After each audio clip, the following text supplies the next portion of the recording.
Welcome sa klase ni Sir Roja. Klase na parang nagkikwentuhan pero may matututunan.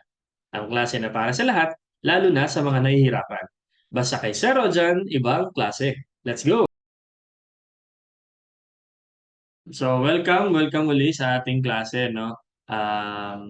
Nagbabalik na naman ang pasukan. So, yung mga first year natin, tsaka yung mga second year natin, meron na tayong mga subjects na cost accounting, strategic cost management. So, sigurado makakatulong tong ating bagong pag-uusapan dahil part ito ng magiging subject ninyo sa cost accounting. So, ngayong araw, pag-uusapan natin ang ibang klaseng topic tungkol sa job order costing. Pero bago natin pag-usapan yung job order costing, ipakilala muna natin ang ibig sabihin ng product costing systems. Product costing systems. So, itong product costing systems na to, ginagamit to para i-assign natin yung mga cost of production sa products or services. Kasi sa cost accounting na subject, usually ang pinag-uusapan natin is more on manufacturing companies. And manufacturing companies, as we know, nagma-manufacture, nagpo-produce. So may production sila ng mga product and services. So ngayon, yung mga products na pinroduce nila, may cost yon. So, paano natin i-assign yung cost dun sa product? And for us to do that, meron tayong product costing systems. So again, product cost systems are used to assign production costs to product or services. Yan. So, pwede yan for internal and for external purposes. External purposes. Financial reporting purposes. So again, ang product costing systems ay ginagamit para i-assign natin yung production cost sa products or services for internal and external financial reporting purposes. So, may mga simple lang naman na product costing system, meron din mga complex. So, yung mga product costing systems na merong greater complexity, mas expensive siya na i-operate at i-maintain kasi mas nangangailangan siya ng maraming data. Okay? So, dapat pag tayo ay gagamit ng isang product costing system, yung cost of obtaining the information dapat less than the benefit. Kasi kung mas mahal pa magagastos mo para makuha mo yung data na yon for you to generate your assignment of production cost, mas mahal pa yung obtaining the information kaysa sa benefit na makukuha ng management. Medyo magdalawang isip ka na gamitin yung yung product costing system na yon. Okay? So ngayon, meron tayong dalawang klase ng product costing system. Dito na nga papasok yung ating pag-uusapan mamaya, which is the job order costing system. Job order costing system at yung isa, process costing system. Okay? Kasi ang gusto mong malaman, kaya ka gumagamit ng product costing system, magkano nagastos mo para ma-produce mo ang isang product or magkano nagastos mo nung natapos mo ang isang job. Kasi sa job order costing system, hindi siya product hindi siya mostly product. Minsan merong mga ipapagawa ang customer sa iyo, depende sa gusto nila. So magkano magagastos mo doon? Eh kung halimbawa maraming pinapagawa yung customer na yon, magkakaiba ng job. So dapat alam mo kung magkano yung cost na gastos mo per job para alam mo kung magkano i-charge mo sa customer. Okay? Kasi baka pag hindi tama yung pag-a-assign ng cost, baka lugi ka pala sa presyong binigay mo sa client mo. O kung halimbawa, nagbigay ka na ng fixed price sa kanya, tapos hindi mo mino-monitor or ina-assign ng tama yung cost, baka nalulugi ka na pala na hindi mo pa nalalaman. Okay? So again, meron tayong dalawang product costing system, the job order and the process costing system. So yung mga firms na nagpo-produce ng heterogeneous product, Or ito yung tinatawag nating custom, depende yan sa gusto ng customer, no? Iba-iba siya. So, sila yung gumagamit ng job order costing system.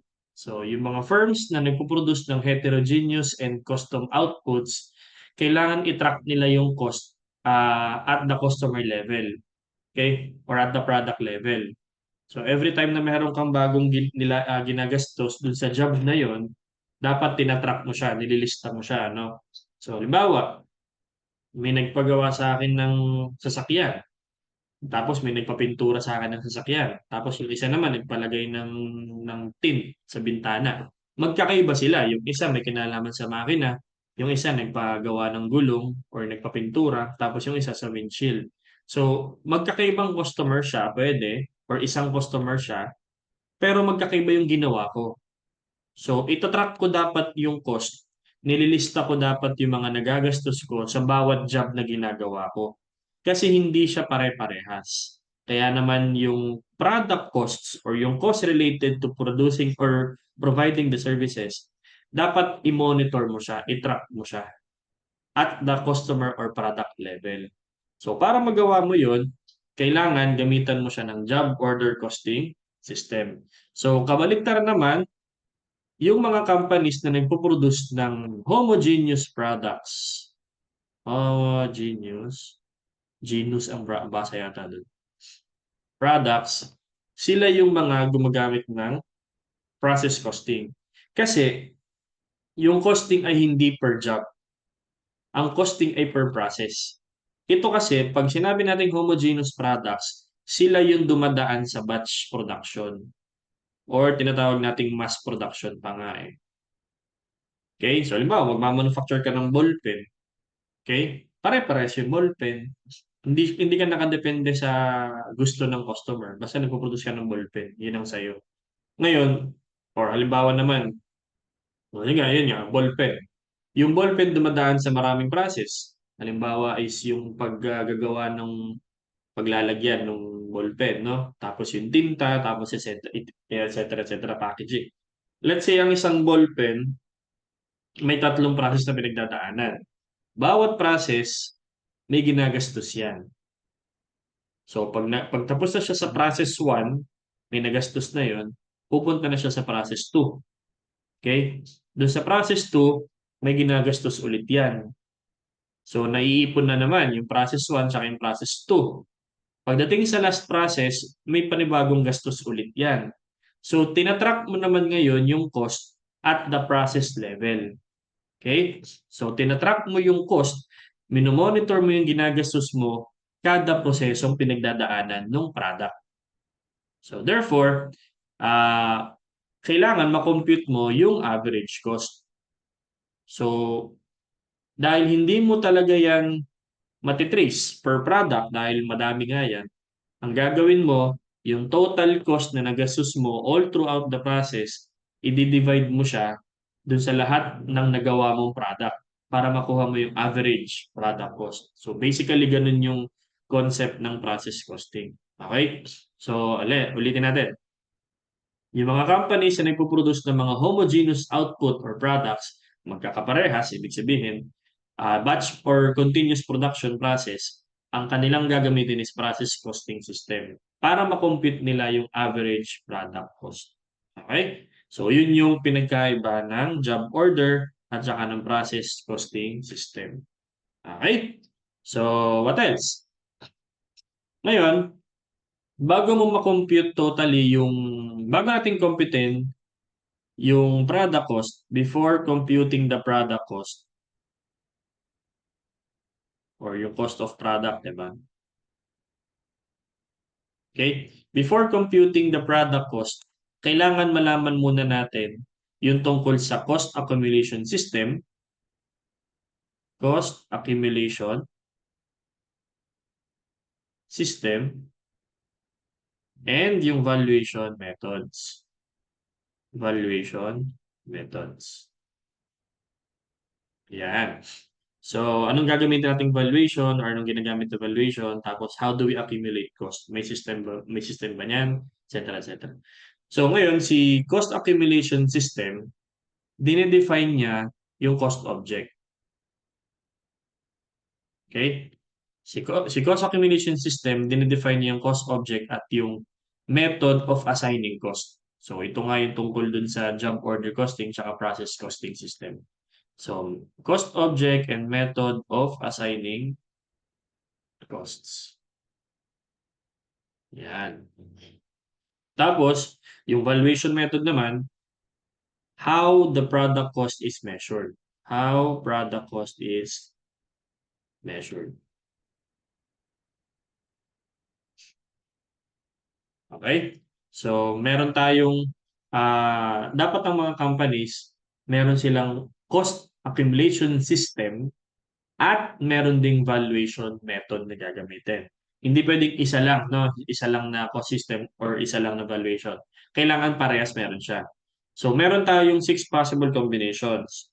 Okay? Dahil ang cost accumulation system, dito nga pumapasok yung ating job order, tapos yung process costing. Ito namang valuation, meron tayong tatlo niyan.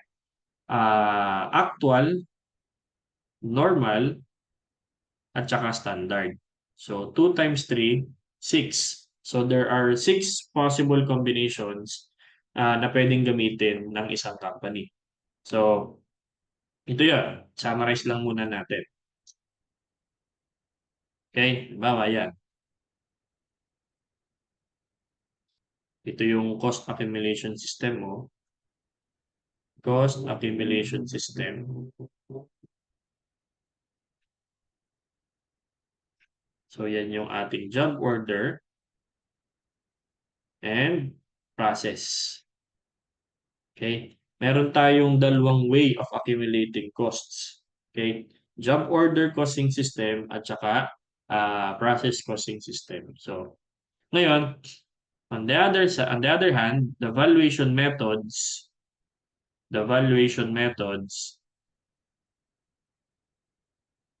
you have actual, normal, and standard. So, pwede kang gumamit ng job order using actual, job order, normal, job order standard, process actual, process normal, tsaka process standard.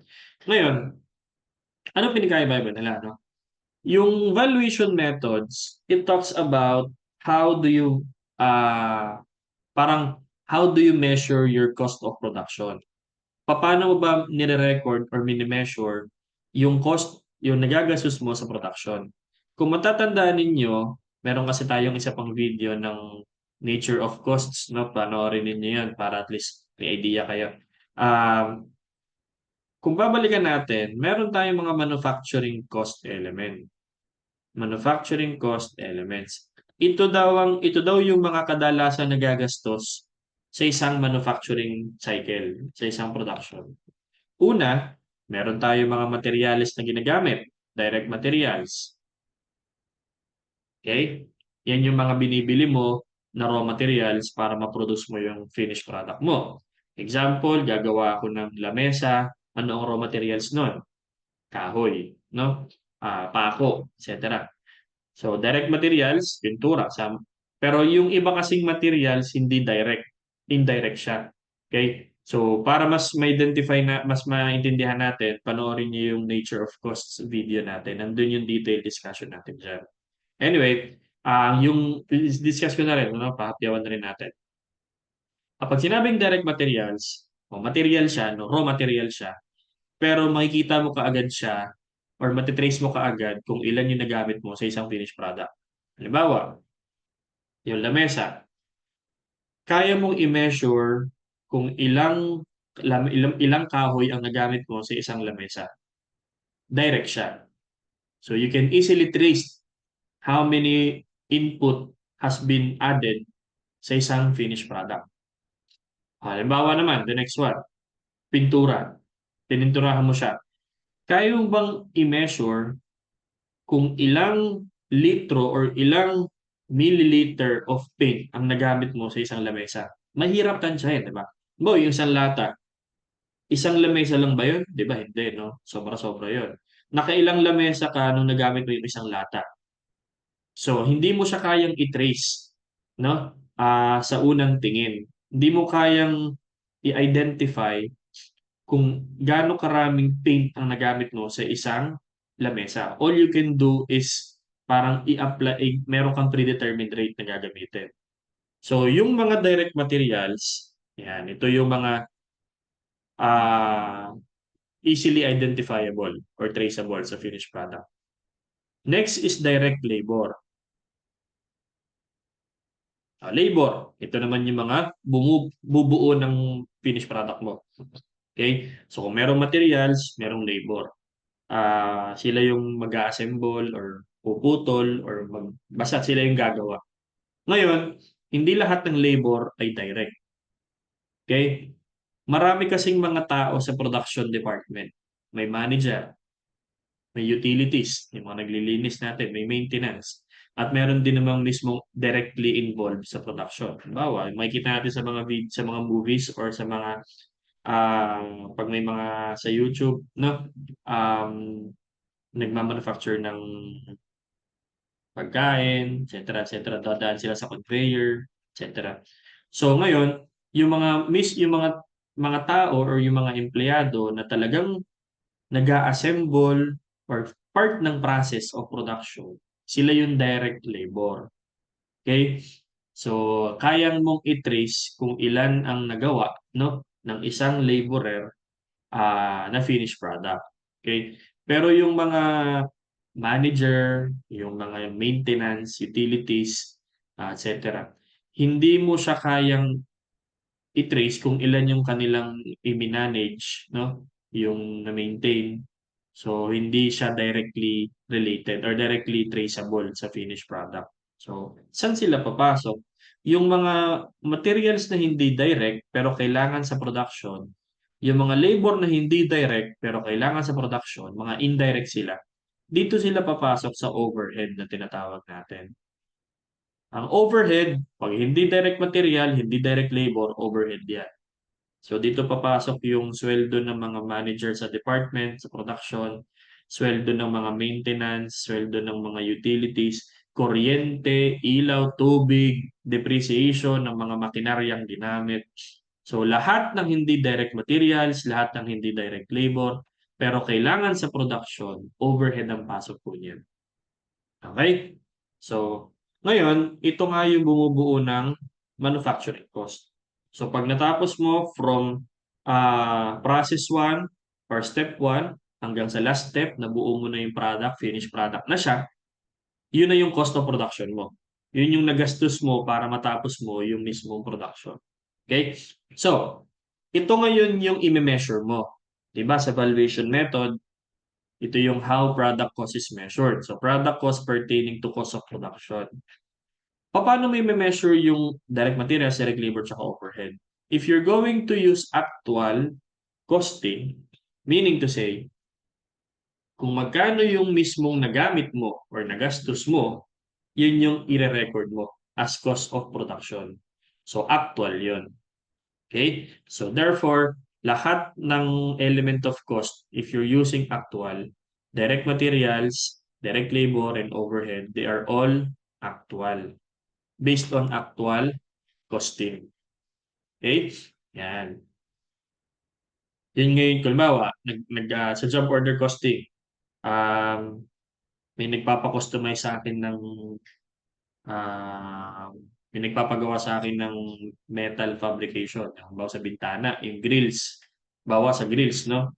Ito yung design na gusto nila. Tapos, syempre, magkakaiba ng design. Bibili ako ng bakal. Pag bumili ako ng bakal, magkano yung nagastos ko or magkano nagamit ko. So, yun yung actual.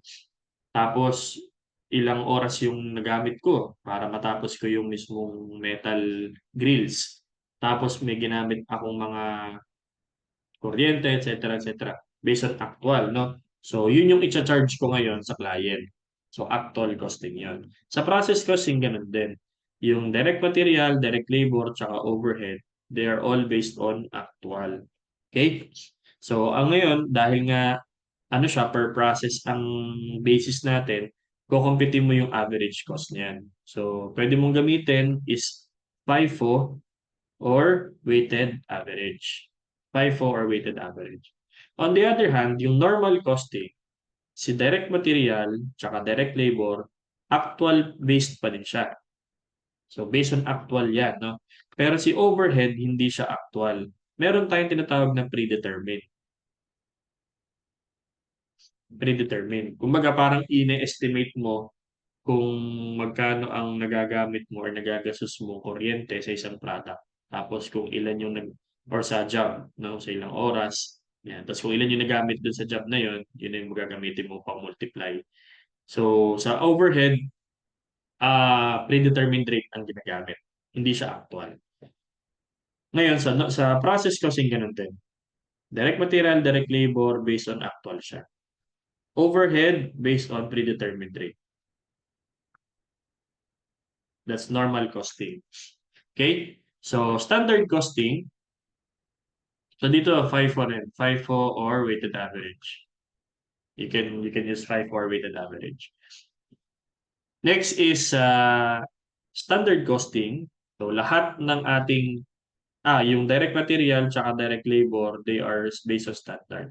Pag sinabi kasi nating standard, si management ang nagsiset kung magkano dapat ang magagastos mo lang dyan. Kasi yun yung nakasanayan or yun yung by previous experience. So, nagsiset tayo ng standard. Halimbawa, sa isang lamesa, dapat 2 plywood lang or 2 kahoy lang ang gagamitin mo. Hindi ka dapat gumamit ng 3 kasi hindi yun yung standard. Okay? Ngayon, paano kung magkaiba yung actual mong nagamit? Kasi hindi naman may iwasan na mayroong mga palpak na pagkakagawa. So may actual. Bawa, standard na gagamitin mo lang na kahoy, 2, 4 ang nagamit mo. So yun yung actual.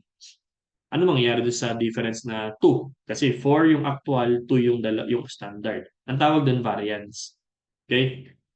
Pero kung standard costing ang gamit mo, ang cost of production mo lang dapat is yung 2 kahoy. Kasi yun yung standard. Okay? So, overhead, predetermined ulit. Predetermined. Okay? Kaya siya tinawag na predetermined. Bago ka pa mag-start ng production, meron ka nang na-compute na rate of overhead. Ihintay mo na lang kung ilan yung nagamit mong actual, based on cost driver mo, halimbawa, actual hours, multiply mo na lang predetermined rate. Yun yung applied. Tinatawag na applied. Applied overhead. Anyway, discuss natin yun sa standard costing. Okay? So, next is, sa process costing, ganun din. Direct materials, direct labor, based on standard siya. And then yung overhead, yan. Ito naman sa overhead is standard lang gagamitin kapag process costing. So dito magagamit mo lang is FIFO. Yan. So basically, ito yung ating possible combinations of cost accumulation system at valuation method. So regardless of what you're using, cost accumulation, you always have to have a valuation method.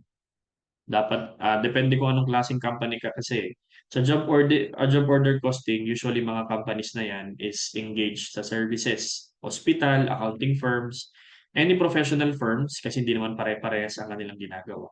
Depende sa client request. So, anong klaseng valuation method ang gagamitin mo? Kung ako isang CPA tapos ako ay nagpo-provide ng accounting services, either I can use normal, no? Wala nga lang akong materials, labor kasi services ako or overhead. Pero I can charge the client or I can cost my services based on actual, no? Based on normal or based on standard. So depende yan. Basta meron dapat akong valuation method na ginagamit. Sa process costing, usually ang mga gumagamit na companies yun yung mga batch production, mga manufacturing companies na malalaki or maliliit, basta meron silang pare-pare sa product na pinoproduce. So madaming-madami yan, no? What else? Yun, kahit nga ikay manufacturing firm na gumagamit ng process costing, dapat meron ka pa ding valuation method.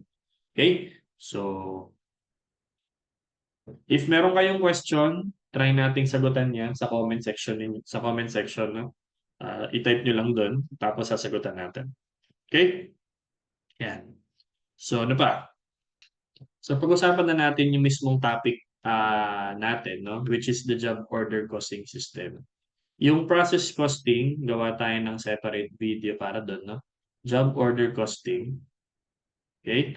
So, napag-compare na natin anong pinagkaiba ng job order costing sa process costing.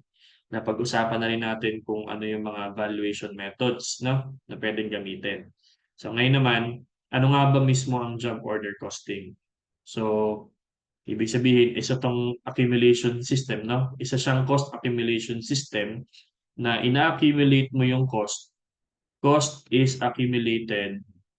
Pag sinabing accumulated, iniipon, no? Cost is accumulated by job. Depende sa trabahong ginawa mo. No? Bawa ay nagpagawa ka ng cellphone, laptop, etc. So, yung mga ginagastos mo doon, i-charge mo depende kung ano yung ginawa mo sa client. Okay?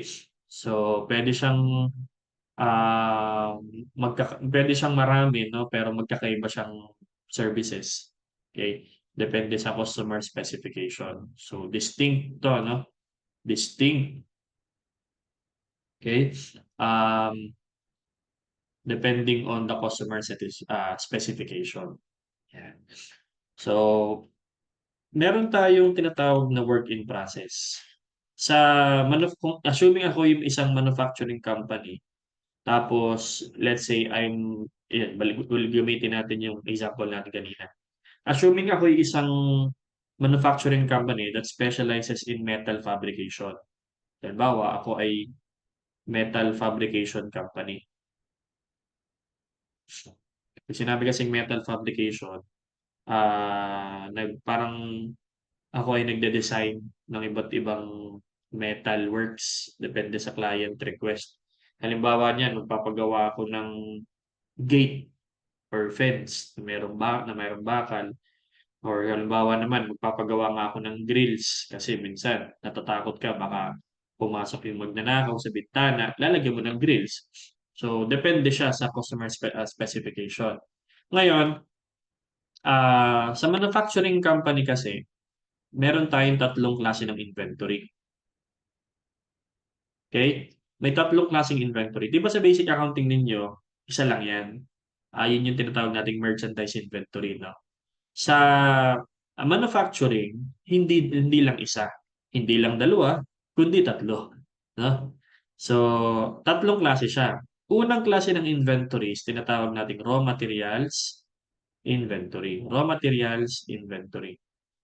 Ito yung mga kinakailangan mong materyales sa production para makabuo ka ng isang finished product na yun na yung ibebenta mo. Halimbawa nga ulit, lamesa. Lamesa ang binebenta mo.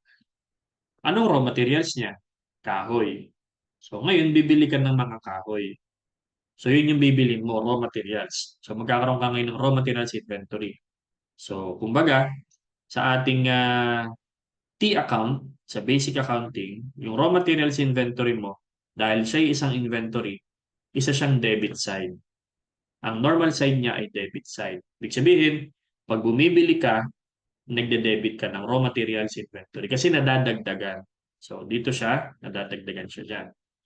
Next, pag sinimulan mo na yung production, hindi may order ang isang customer, sisimulan mo na yung production, gagamit ka ngayon ng raw materials.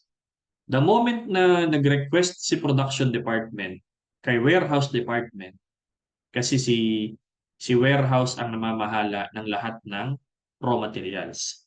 Okay? Siya pati ang accountable dyan. Pag may nanakaw, siya ang bahala dyan. So every time si production, magsisimula ng production na, magre-request siya sa warehousing department. Magre-request na siya. Pag nag-request na siya, ilalabas niya sa warehouse. Parang wala na yan sa possession ng warehouse. Hindi na siya ang lagot dyan pag may nangyari kasi nakalabas na. Sisimula na ngayong production, yung pangalawang inventory, tinatawag nating work in process. May sinimulan ka na pero hindi pa tapos. Ang tawag doon, work in process. So dito na papasok ngayon yung production. So ito, ang bawa yung ating P account ulit. meron tayong work in process. So again, isa siyang inventory account. Therefore, debit side din siya pag tumataas. Pero kailan tumataas ang isang work in process account? Kapag nagsimula ka na ng production. Halimbawa, si raw materials inventory, madadagdagan siya kapag bumili ka. Mababawasan naman siya kapag nag-request si production. So yung naka-minus mapupunta sa work in process. Okay? So may journal entries tayo dyan. Mamaya pag-usapan natin yan.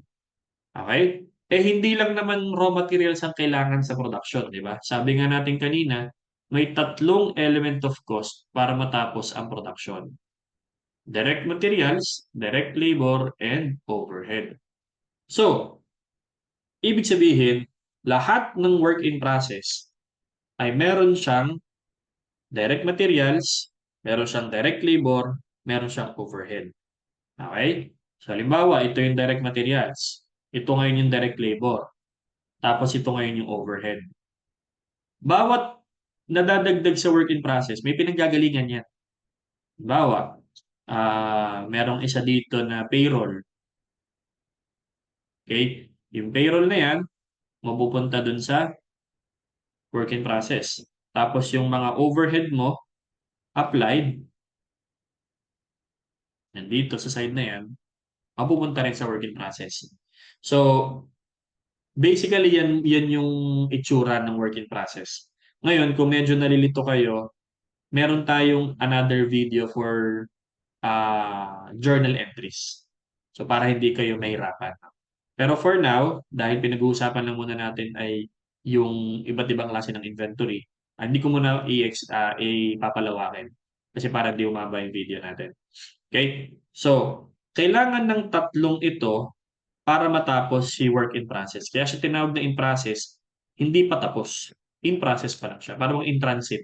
Bumili ka sa Shopee, Lazada, Shein. In transit yun. Hindi pa nadating eh. Pero pag dumating na, yun. Delivered na. So, dito, pag natapos na yung work in process, syempre tapos na siya. Lahat ng work in process kapag tapos na, mababawasan na sa work in process account. Kasi mapupunta na siya sa last inventory natin, which is finished goods. Okay? Mapupunta na yan kay sales. Dito na yan. Kasi pag ibebenta na yan eh. So ngayon, yung finished goods, dahil siya ay isang inventory account, dahil isa siyang inventory account, debit ulit siya. Debit yung kanyang normal side. So tataas si finished goods kapag may natapos na. Bababa ngayon si work in process kapag may natapos na. Kasi pupunta na siya sa panibagong account title, which is finished goods. So di ba ang galing ano? Raw materials inventory, madadagdagan yan kapag bumili ka, mababawasan yan kapag may ginamit.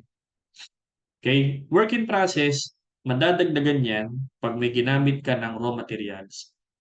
Madadagdagan yan pag may ginamit ka ng direct labor tsaka overhead. Mababawasan naman yan kapag natapos na kasi pupunta na siya sa finished goods account. Okay? And then, kailan naman nababawasan ang finished goods? O, kapag binenta mo na. Cost of sales. Okay? Cost of sales, isa siyang expense account, hindi siya inventory, pero debit side pa rin naman siya. Pag may binenta ka ng pag may binenta ka ng finished goods, yung cost of finished goods will now be reflected to the cost of sales. So debit, cost of sales, credit, finished goods. Okay? Ganon din naman kasi 'di ba sa merchandise inventory using perpetual.